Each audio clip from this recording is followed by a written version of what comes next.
कोकणामध्ये भारतातील आकाश कंदिलाचा पहिला ब्रँड तयार झालाय। 8 प्रकारच्या डिझाईनच्या आकाश कंदिलांना ट्रेडमार्क मिळालेला आहे, तर देवरुखमधल्या 20 गरजू महिलांना रोजगार सुद्धा यामुळे मिळतोय। कोकणातल्या मराठमोळ्या माणसांनी तयार केला भारतातील हा आकाश कंदिलाचा पहिला ब्रँड। शेखर सावंत यांनी गंध क्रिएशनच्या ट्रेडमार्क खाली तयार केलेल्या चायनाला टक्कर देणारा आकाश कंदील आहे, तर 8 प्रकारच्या डिझाईनच्या आकाश कंदिलांना ट्रेडमार्क देण्यात आले। इको फ्रेंडली, होममेड, फोल्डेबल असे आकर्षक आकाश कंदील देवरुखमधून ट्रेडमार्कचे आकाश कंदील तयार होते।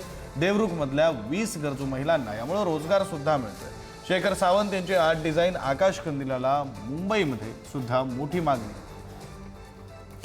दिवाळीमध्ये चायना मेड कंदिलांना टक्कर देण्यासाठी भारतातील मराठमोळ्या तरुणाने एक कंदिलांचा नवा ब्रँड हा मार्केटमध्ये आणलेला आहे। भारतातील आकाश कंदिलाचा हा पहिला मराठमोळा जो ब्रँड आहे, या ब्रँडचे शेखर सावंत यांनी गंध क्रिएशनच्या या ट्रेडमार्क खाली तयार केलेल्या या चायना मेड ज्या आकाश कंदिलांना टक्कर देण्यासाठी हा ब्रँड बाजारामध्ये आणला आहे। 8 प्रकारच्या डिझाईनच्या या आकाश कंदिलांचा हा ट्रेडमार्क आहे। इको फ्रेंडली पद्धतीने हँडबेल, फोल्डेबल अशा आकर्षक पद्धतीचे हे आकाश कंदील देवरुखमध्ये तयार होत आहेत। पहिलाच मराठमोळा ब्रँड आणि चायना मेड ज्या आकाश कंदील त्यांना टक्कर देत आहे।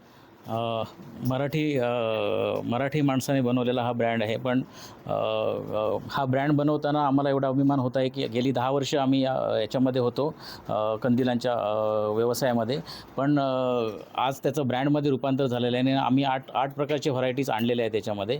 पण हा ब्रँड असा नाही आहे की तो कुठेही अवेलेबल होईल।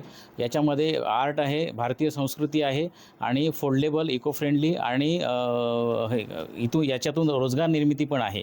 इथे आम्ही 20 ते 25 गरीब बायकांना रोजगार दिलेला आहे।